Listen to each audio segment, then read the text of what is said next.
Yesterday, Ted Cruz, following the impeachment trial in the Senate, was more than willing to talk to reporters. In fact, he seemed eager to go and talk to reporters.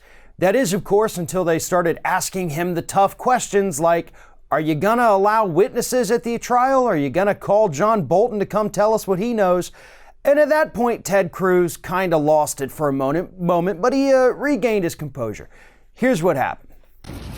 Senator Cruz, pleasure to see you. Let me ask you a quick question. Is there any logical reason not to have Bolton testify? This afternoon was devastating for the House managers. For the first time in the entire proceeding, we have heard just at the beginning of the serious evidence of corruption involving Burisma, the Ukrainian natural gas company that paid Hunter Biden, Joe Biden's son, $1 million a year. So while Joe Biden, let me answer. I'll answer the question. Could you answer the question? I appreciate it. Let me answer the question without interrupting me, please. You got it.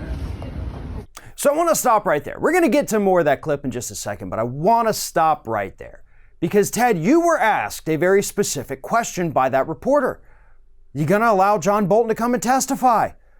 And here you are going into this diatribe that was clearly well rehearsed.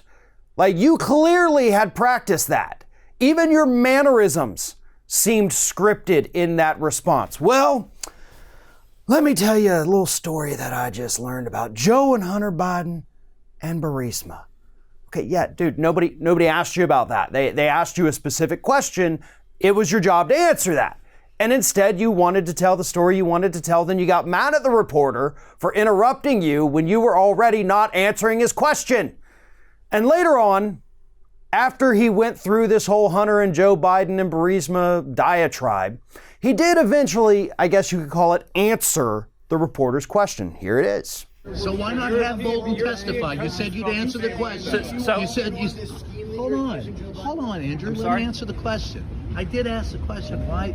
So I get that the press loves to obsess over the latest bombshell. Listen, I don't know what John Bolton's book says or doesn't say. I've seen the New York Times coverage, but at the end of the day, it doesn't impact the legal issue before this Senate. The legal issue before this Senate is whether a president has the authority to investigate corruption. So the House managers built their entire case on the proposition that investigating Burisma corruption, investigating the Bidens for corruption was baseless and a sham. Hold on, let me finish this. Let's go ahead and clear something up real quick here, Ted.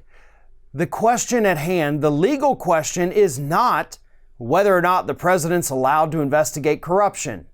That's not what this is about at all.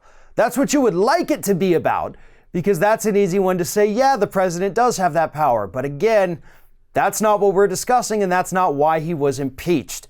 He was impeached for the extortion part of it, right? He could have picked up that telephone at any point throughout his presidency and said, hey, we seem to have a problem here. We think some United States citizens may have been involved in some criminal activity over there in Ukraine.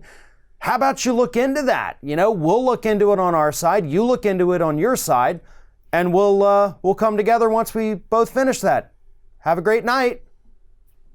That could have happened at any point, Ted. Republicans in the Senate who suddenly are so concerned about Joe and Hunter Biden's corruption in Ukraine, y'all have controlled the Senate for years and years and years. Not once did you guys call for an investigation. So why are you suddenly so concerned about it now? Why wasn't it a big deal a year ago? It had already happened. You guys clearly knew about it. So I would assume if you actually did care about it, you would have done something about it when you controlled the White House, the Senate, the House of Representatives, and the U.S. Supreme Court. But you didn't. You didn't do that at all, not even close to it. That's not what this is about. This is not about Joe Biden. It's not about Hunter Biden. It's not about Burisma. It's not about that prosecutor that got fired in Ukraine. It's about Donald Trump intentionally withholding aid to Ukraine that Congress had passed because he wanted them to announce an investigation into the Bidens. That is illegal no matter which way you slice it. Congress appropriated the money. The president, the only thing he could do was barter over the delivery of that money, but not for political gain, which, according to people who worked with Trump, is exactly what he did. Thanks for watching, everyone, and well, here comes the awkward part at the end of the video where I ask you to like, comment, and share, and subscribe for more content from Ring of Fire. Also, you should consider becoming a member for some exclusive content and perks, including early access videos and exclusive videos. Check out the link in the description.